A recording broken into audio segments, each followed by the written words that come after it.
Oh boy, everything goes off here. This is fascinating. Part number 2.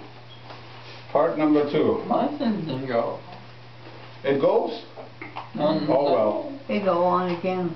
We said that the book of Ruth is even studied in the college because it has literary value. People just enjoy the loyalty, the devotions, what is contained in the book.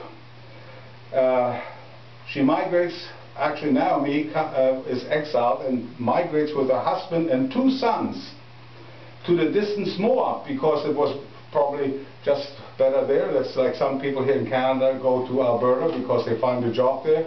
So Naomi with her husband did the same thing. And what happened? The husband died and also the 2 sons died. Oh, did Ruth have the 2 sons? Naomi. Naomi had the 2 Naomi. sons. What happened to Ruth? Ruth has only one. I mean, she was exiled there. Oh. The 2 sons. Exile, what's that mean? They left. They left to another province or another country, to Moab. Oh.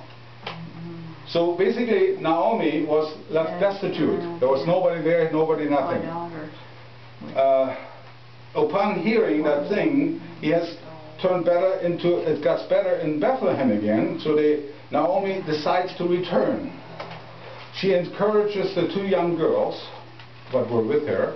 That's why she is a stepmother to Ruth, and makes a new life for themselves with the people, and would have lost her land. And that's important to understand. It's not only the gleaning, it's not only we had the law of redemption. You can redeem your land back if you become responsible to it again and get all the responsibilities. So the next in kin can claim it back. Let's say you're going to leave to Alberta and you leave everything, all your land here. You could claim it back if you're the next in kin, the next in the family, then you could claim it back, but you get all the responsibilities with it too. Like if there are debts on it or whatever would be on it. The law of levirate marriage, that's another 3rd one, in case of death. If a husband dies, the next one in kin will take over to keep the line going. That's very common in the Old Testament. So if I die, my brother would take over and actually is almost getting married to my wife, just to get the line going. That is called the law of levirate. So there's 3 laws. We had the law of gleaning, the law of redemption, and the law of levirate marriage. And this is the part when you really have to understand it, when you read Revelation chapter 5. There you can see almost how complicated it's getting.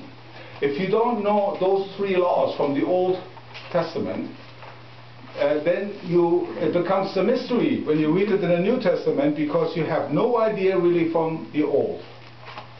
So it's fascinating when you really research certain things. Now Boaz is not only the Lord of the harvest, he saves the day by performing a role as a Goel. He is a kinsman redeemer.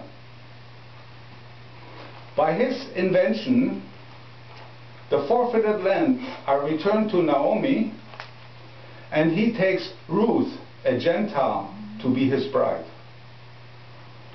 How Boaz takes Moabitess as his wife, you remember that his mother, Boaz's mother, guess who that was?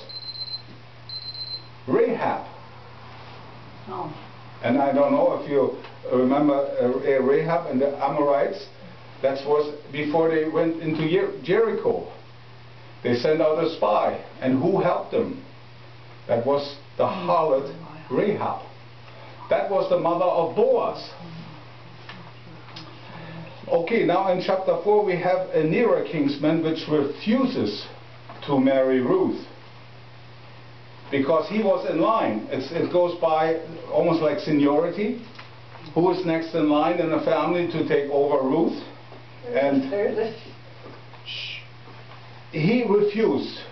The one next in kin, they don't mention the name, he refused. He wanted to take the obligations of the land, to get the land back. But he did not want to marry Ruth. So for as a sign, he gave a shoe. I don't know really what that means. He gave the shoe to Boaz. And that means, well, I don't want to get involved in that. You can have it all. Like he gave up almost like his inheritance. But that meant not only an insult for Boaz, but it also gave him the right to marry Ruth. It was also a marriage license. So he then purchased the land for Naomi, and he purchased Ruth. He purchased Ruth as a bride. Ruth was a Gentile. We can see here that the connection the Lord Jesus is purchasing with his blood, us Gentiles. There's a big, we're not Jewish, and yet we're grafted into the tree, into Israel, on the same tree. A Gentile is another person but is not Jewish. I hope you understand that. And we're coming back to the name Goel, which means to be a kinsman or a male relative. And a kinsman, redeemer, must follow certain things to be a Goel.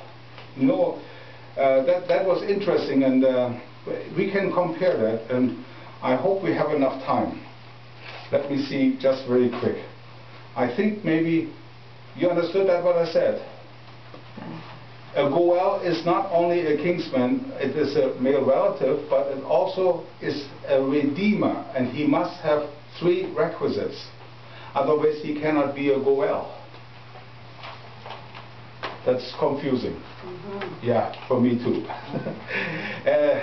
It's like, let's call him a high priest. For being a high priest, you have to have certain obligations to follow through. You have to be number 1, married, or number 2, and so on. And I'm getting to it, hopefully, in the next part. I like to see that we see that the Gentiles were grafted in, and that's the same. I like to point out again the connection that Jesus Christ purchased with his blood us Gentiles. And I think that's very, very important to realize. Okay. I'm getting to the comparison of the 3 parts. Let's call him a bishop, or let's call him a master, or whatever, in the 3rd part.